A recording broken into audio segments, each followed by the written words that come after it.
Assalamualaikum warahmatullahi wabarakatuh. Saya Muhammad Ari Muammar dari Prodi Pejeker 2024 akan menjawab beberapa pertanyaan yang ada pada buku Aswaja 1. Baik, langsung saja kita ke pembahasannya. Yang pertama yaitu jelaskan doktrin-doktrin Syiah dan kelemahannya. Jawab, 1. Imamah. Imamah adalah salah satu doktrin Syiah yang sangat diperhatikan oleh pengikutnya mulai dulu hingga sekarang. Maksud dari imamah di sini adalah Ali bin Abi Thalib, begitu pula keturunannya adalah para khalifah pentinti Nabi sebagaimana telah kami jelaskan sebelumnya. Diduga kuat bahwa orang yang pertama kali mengusung doktrin imamah dan mengeklaim bahwa doktrin tersebut merupakan wasiat Nabi adalah Abdullah bin Sabah. Keterangan ini banyak kita jumpai di dalam kitab-kitab Syiah. 84. B. Doktrin Mahdisme Imam Mahdi.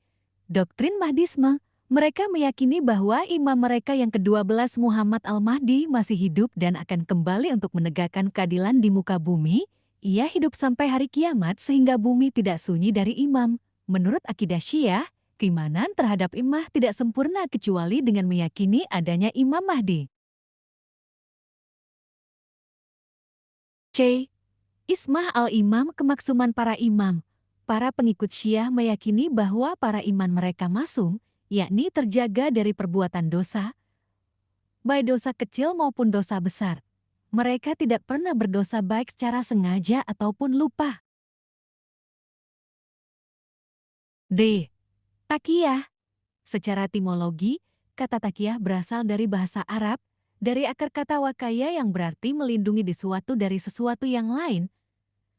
88 dalam Syiah, istilah taqiyah berarti mengatakan atau menghadirkan sesuatu yang bertentangan dengan keyakinannya sendiri dalam rangka menyelamatkan diri dari orang yang tidak sepaham dalam akidah. Pertanyaan nomor 2 yaitu jelaskan doktrin-doktrin Khawarij dan kelemahannya. Jawaban A. Orang yang berbuat dosa dianggap kafir. Kelompok Khawarij memahami dengan keliru bahwa kafir dalam ayat tersebut adalah kafir dengan arti keluar dari Islam, bukan kafir nikmat. Di antara yang menyebabkan kekeliruan ini adalah mereka fokus dalam satu dalil dan mengesampingkan dalil lainnya. Padahal, dalam memahami ayat Al-Quran, kita harus menjamkan atau mengompromikan antara satu dalil dengan dalil lainnya, apalagi dalil-dalil yang secara zahir terlihat bertentangan. B.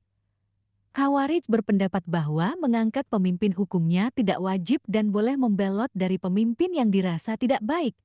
Pendapat ini berbeda dengan pendapat Ahlussunnah wal Jamaah, sebab Ahlussunnah wal Jamaah berpendapat bahwa mengangkat pemimpin hukumnya wajib dan haram membelot darinya, baik pemimpin tersebut baik maupun buruk. Sebab dampak yang ditimbulkan apabila tidak ada pemimpin dan keluar dari pemimpin yang sah sangat besar. Adapun apabila pemimpin itu buruk, maka kewajiban umat Islam adalah memberi nasihat dan bersabar. C. Jabatan Khalifah al-Imam al-Uzzam tidak dimonopoli kalangan tertentu. Karena itu, menurut mereka, Khalifah tidak harus dari suku Quraisy atau dari kalangan Arab. Bahkan menurut mereka, Khalifah lebih baik tidak berasal dari suku Quraisy agar mudah dipecat atau dibunuh bila melanggar syariat atau menyimpang dari kebenaran, karena tidak ada suku besar yang bakal membelanya. Pertanyaan nomor ketiga, jelaskan usyul al-kamsah Mu'tazilah dan kelemahannya. Jawab, Tauhid. Tauhid menurut Mu'tazilah di sini adalah penafian terhadap sifat ma'ani Allah, kudrah, iradah, ilmu, hayat, sama basyar, kalam. Bukan menafikan seluruh sifat Allah, seperti nafsiyah. Salbiyah sifat ma'ani adalah sifat yang wujudnya nyata. Artinya seandainya hijab hati seorang hamba dibuka oleh Allah, niscaya ia dapat melihat sifat itu. B. Prinsip adil. Dalam pandangan Mu'tazilah, Allah tidak menyukai kerusakan, tidak menciptakan perbuatan hamba af'alal ibad. Namun mereka melakukan apa yang mereka perintahkan dan meninggalkan apa yang mereka larang sendiri berdasarkan kudrah kehendak yang diberikan Allah pada mereka. C. Prinsip al-wa'd wal-wa'id, janji dan ancaman. Mu'tazilah berkeyakinan bahwa janji dan ancaman akan datang. Janji Allah untuk memberikan pahala pasti terjadi, demikian pula sebaliknya. Ancaman Allah untuk memberikan siksa juga bakal terjadi, sebagaimana janji Allah untuk menerima taubat nasuha juga akan terjadi. Orang yang berbuat dosa besar tidak akan diampuni, kecuali dengan bertaubat, sebagaimana orang yang berbuat kebaikan bakal mendapatkan pahala. D. Prinsip al-manzilah baina al-manzilatain, tempat di antara dua tempat. Al-Syahrasni dalam Al-Milal wa al-Nihal mengutip pendapat Wasil bin Atba bahwa iman itu ibarat poin-poin kebaikan. Jika poin-poin itu berkumpul, maka seseorang dinamakan sebagai mukmin, dan itu adalah predikat terpuji. Sedangkan orang fasik tidak mengumpulkan poin-poin kebaikan, juga tidak mendapatkan predikat terpuji. Prinsip amar makruf nahi munkar. Prinsip ini berfungsi untuk menyebarkan Islam dan memberikan pencerahan bagi orang-orang yang tersesat, juga untuk menangkal serangan orang-orang yang berusaha mencampur adukan talbis antara yang benar dengan yang salah, tarik al-mazahib. Pertanyaan yang keempat, jelaskan perbedaan konsep tafwid Wahabi dan konsep tafwid Aswajah. Jawab, konsep tafwid Wahabi. Menurut Wahabi, ayat-ayat mutasyabihat, ayat-ayat yang secara zahir memberi kepahaman bahwa Allah sama dengan makhluk tidak boleh ditakwil 112 dan harus ditafwid. Namun, tafwid mereka berbeda dengan tafwid salafus syaleh.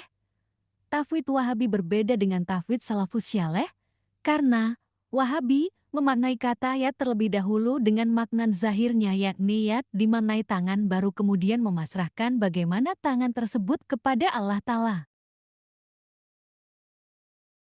Konsep tafwid aswajah yang dalam memahami ayat-ayat mutasyabihat seperti istiwa bagi Allah, para salafus syoleh mentafwid memasrahkan maknanya lafal istiwa tanpa mengartikannya terlebih dahulu ke dalam makna bahasa istakara atau bersemayam. Salafus syoleh yang berpendapat yang jelas makna zahirnya lafal istiwa tidak dikehendaki. Lanjut ke pertanyaan yang nomor kelima, jelaskan konsekuensi dari mengkafirkan muslim dan mengapa para ulama sangat berhati-hati dan tidak serampangan dalam hal ini. Jawab, mengkafirkan seseorang adalah sama saja dengan melabelkan kehalalan darah orang yang dikafirkan, keharaman mensalati, keharaman menikahi, keharaman menguburkannya ke dalam kuburan kaum muslimin, dan menghukuminya kekal di neraka. Oleh sebab itu, para ulama sangat berhati-hati terkait masalah takfir.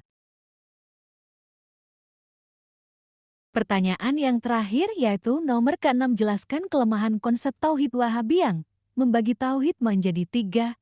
Jawab, karena pembagian tauhid seperti ini tidak ada di zaman Nabi, sahabat, tabi'in, dan tabi'i al-tabi'in. Demikian pertanyaan-pertanyaan yang bisa saya jawab. Kurang lebihnya saya mohon maaf. Saya akhiri, wassalamualaikum warahmatullahi wabarakatuh.